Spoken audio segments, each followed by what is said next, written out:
안녕하세요. 저는 30대 후반의 남자입니다. 나름 평범한 직장을 다니고 있는 회사원이고, 저에게는 어린 아들이 한 명 있습니다.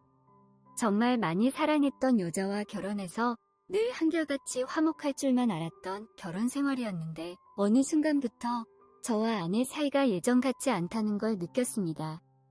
어느 부부나 이런 시기가 올 때가 있겠지만, 이상하게 저는 굉장히 크게 느껴지는 것 같습니다. 사람마다 차이는 있겠지만 저는 많이 슬픕니다.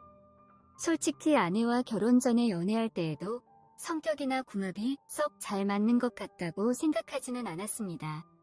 그렇지만 대학 시절부터 오랫동안 짝사랑했던 여자이고 예뻤으니까 그저 오래전부터 쟁취하고 싶은 여자였습니다. 하지만 연애할 때만 해도 사근사근해 보이던 아내는 육아에 지쳐 가끔 예민해진 모습을 보이고 또 어쩌다가 가진 합방에서도 생전 그러지 않은 사람이었는데 저에게 주눅드는 말들을 뱉더군요. 한 번도 그런 모습을 보이지 않았던 여자였기 때문에 저는 그런 그녀가 뭔가 이상하게 느껴졌고 내심 의심을 했습니다. 저는 의기소침한 사람인지라 아내에게 이유를 물어보지도 않고 그저 잠자리를 피하기만 했었죠. 아내가 저를 사랑하지 않는다고 느끼는데 어떻게 맨살을 비비면서 사랑을 나눌 수 있겠습니까? 그런데 돌이켜보니 아내도 그게 상처였던 것 같습니다. 소심한 저와 마찬가지로 아내도 말이 없는 사람이고 생각이 많은지라 저에게 말을 걸지 않더라고요. 그렇게 서서히 저희 부부는 아이 키우는 데만 열중하고 밤에는 따로 자는 게 일상이 되었습니다. 그때까지만 해도 설마 했습니다. 아내가 아가씨 때와는 다르게 직설적으로 표현하고 남자 몸을 원하는 게 커졌다고 생각은 했었지만 설마 아들밖에 모르는 애기 엄마가 밖에 나가서 더럽게 한눈을 팔겠나 싶었습니다. 그런데 얌전한 고양이가 부뚜막에 먼저 올라간다더니 애기 엄마가 밖에 나가서 한눈 팔겠나 싶은 그 아니란 생각은 저의 큰 착각이었습니다. 한두 달쯤 지났을 때 제가 여느 때처럼 회사에서 업무 중이었는데 배가 설설 아픈 거예요. 그런데 직장 동료 몇 명도 저와 같은 증상을 보였고 점점 심해진 복통으로 저희는 단체로 병원에 갔습니다. 진단을 받아보니 의사가 식중독이라고 했고 알고 보니 밖에서 사 먹은 점심에 문제가 있다는 걸 알게 된 후에 저희는 곧바로 휴가를 쓰고 단체로 병원에서 링거를 맞게 되었습니다. 종일 화장실을 들락날락하느라 기운이 다 빠진 상태에서 좀 쉬니까 몸 상태는 확실히 괜찮아지더라고요. 이제 집에 가려고 아내에게 전화를 걸려고 했습니다. 그런데 그날따라 제가 휴대폰 충전을 안 하고 오는 바람에 배터리가 다 된 거예요. 밖에서 충전을 하고 나서 통화하고 집에 들어갈까 했는데 몸에 기운이 없어서 그냥 빨리 집에 가자고 마음먹었습니다. 그렇게 겨우겨우 집 앞에 도착했고 무거운 몸을 이끌며 천천히 들어가려 했습니다. 저희 집은 복도식 아파트라 엘리베이터에서 내려도 한참을 걸어가야만 했어요. 그렇게 가고 있는데 그때 저희 집에서 문소리와 함께 문이 열렸습니다. 그리고 웬 키 큰 남자가 먼저 나오더라고요. 저는 본능적으로 숨었습니다. 그리고 그 모습을 지켜봤습니다. 그 남자 뒤에 제 아내가 나왔고 주변을 살피더니 그들은 재빠르게 뽀뽀를 하고 포옹을 하더라고요. 그리고 아주 다정하게 손을 흔들면서 인사하는 모습을 봤습니다. 저는 그 순간 손이 부들부들 떨리고 화가 치밀었습니다. 머릿속이 하얘졌지만 침착성을 유지했습니다.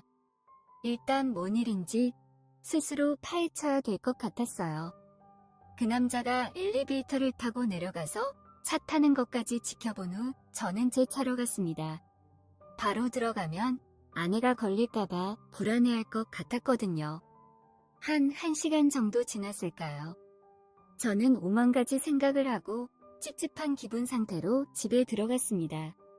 들어가니 역시 놀란 표정의 아내가 약간 말을 더듬으면서 묻더라고요. 이 시간에 연락도 없이 웬일로 이렇게 집에 빨리 들어왔냐면서 눈동자가 흔들리는 게 보이더라고요. 저는 침착하게 점심 먹은 게 탈이 났는데 병원 가서 진단 받아보니까 식중독이라고 해서 병원에서 치료받고 오는 길이라고 대답했습니다. 제 아내는 그럴 거면 미리 연락을 주라고 이렇게 갑자기 오면 자기가 깜짝 놀란다고 하더라고요. 정말 어이가 없었습니다. 몸이 아픈 저에게 괜찮냐는 말부터 해야지. 다음부터는 편하게 바람 피울 수 있게 미리 연락을 주라고 하는 아내의 모습을 보면서 환멸을 느꼈습니다. 저는 아내에게 내가 아픈 것보다 연락 안 하고 들어와서 놀란 본인이 더 중요하냐고 너무한 거 아니냐고 따졌습니다. 애정이 없어져도 그렇지 아픈 남편을 걱정하기는커녕 본인 바람 피운 것 들킬까봐 전전긍긍하는 게 꼴 보기 싫어서 큰 소리쳤네요. 제가 사는 이 집에 외간 남자를 들인 아내를 용서할 수 없겠더라고요. 저는 누워서 아내의 행각을 수면 위로 드러낼 방법들을 생각했습니다. 일단 아내의 휴대폰과 아내의 블랙박스를 통해 증거를 모아야 했어요. 제일 먼저 떠오른 게 휴대폰인데 아파서 냄새에 예민하니까 화장실 청소를 좀 해달라고 했습니다. 아내는 평소 같으면 표정이 안 좋았을 텐데 아까 저에게 좀 미안했는지 바로 알았다고 하더군요. 아내가 화장실 청소를 하는 사이 저는 얼른 아내 휴대폰을 열어봤습니다. 보니까 비밀번호가 돼 있더라고요. 순간 멍해졌지만 아이 생일을 입력하니 바로 열렸고 허술하게 비밀번호를 설정해 놓은 덕분에 저는 적나라한 아내의 일탈을 엿볼 수 있었습니다. 대화창을 열어봤는데 대화 내용이 정말 기가 막히더군요. 아까 그 남자와 나눈 대화에서 저급함이 묻어나는데 이렇게 저질스러운 대화를 주고받고 있는 여자가 제 아내가 맞나 싶었어요. 이건 뭐 동물도 아니고 대화 내용 관심사가 오로지 그것뿐이더군요. 정말 더러워서 더 보고 있을 자신이 없었습니다. 그리고 그 남자의 물건이 얼마나 큰지 아내는 그 남자의 물건에 대해서 칭찬을 자꾸 하더라고요. 그래서 더 화가 났습니다. 그런데 충격은 거기서 그치지 않았네요. 보니까 10살이나 어린 20대 남자와의 대화 내역도 있는 것이었습니다. 이 여자는 한 명의 남자도 모자라서 2명의 남자를 만나고 다닌 거였네요. 저에게 가끔씩 아주 노골적으로 남자의 몸이 그립다는 말을 했었는데 아마 그때부터 이렇게 바람을 피우고 있었던 것 같습니다.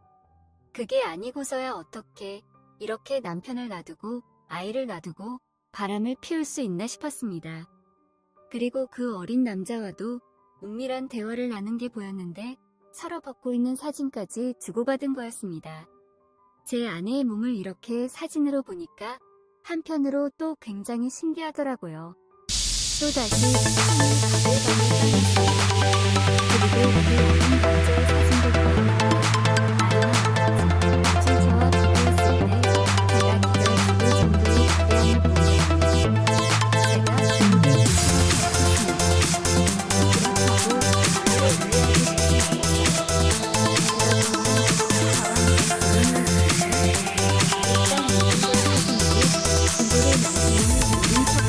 일단 이 정도의 사진으로 증거를 남기는 모른 척하고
모르겠습니다. 박근정까지 하하호호 했던 아내는 외간 남자의 목소리가 들리는 시간에 잠시 뒤 아들 난리들을 날리며 소리가 들려왔어요. 아내한테서 한 번도 들을 수 없던 것인데 아내는 그렇게 행복했나 봅니다. 거의 비명을 지르면서 남자의 이름을 부르짖고 있더군요. 그런 아내의 모습을 보니 저는 이제는 정말 아내를 도와줘야겠다고 생각이 들었고 씁쓸한 마음으로 오줌을 했습니다. 그리고 저는 그들이 아내를 힘들어하던 자리를 밖으로 나왔습니다. 그런 차에 들어가서 오줌을 씻은 거예요. 그러도 정말 씁쓸한 아내의 비명 소리와 부르짖음에 그저 하염없이 눈물이 나더라고요.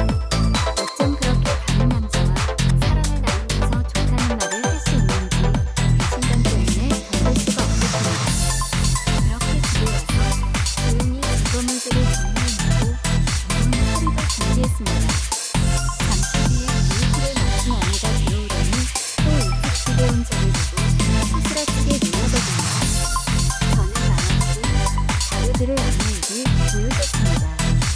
저는 아내에게 다짜고짜 귀여웠어? 행복했어? 즐길 만큼 즐겼어?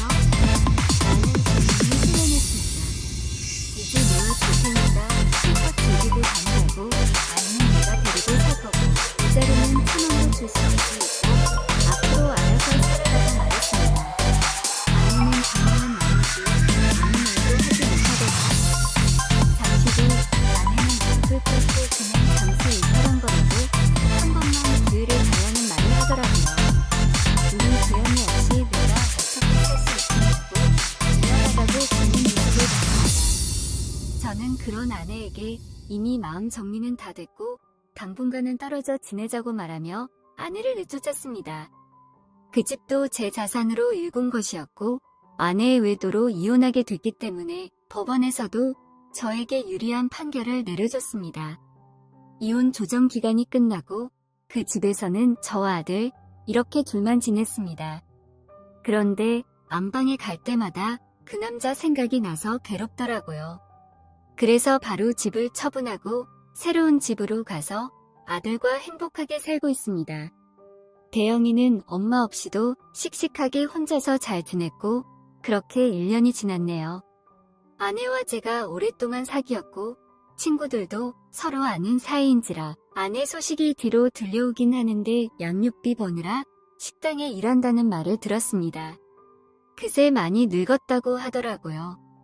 여태껏 제 집에서 제가 주는 용돈으로 넉넉히 생활하다가 원룸 월세 내야지, 아이 양육비 내야지, 그 사람도 먹고 사느라 바쁘겠죠.